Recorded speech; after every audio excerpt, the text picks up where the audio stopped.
മരത്തണലും പൂവണി മരതക പുൽമെത്തയും കൽപ്പനയെ പുറകോട്ടു ക്ഷണിക്കുന്നു.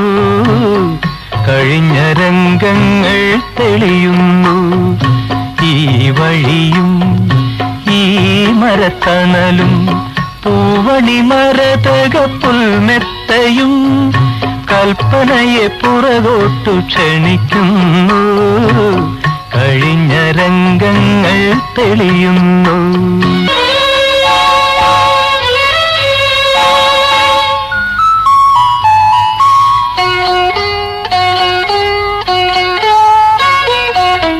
ഇടവപ്പാതിയിൽ കുടയില്ലാതെ ഇലഞ്ഞി മരച്ചോട്ടിലിരുന്നു നമ്മൾ, പണ്ടിരുന്നു നമ്മൾ. കുടവുമായി വന്ന വർഷമേ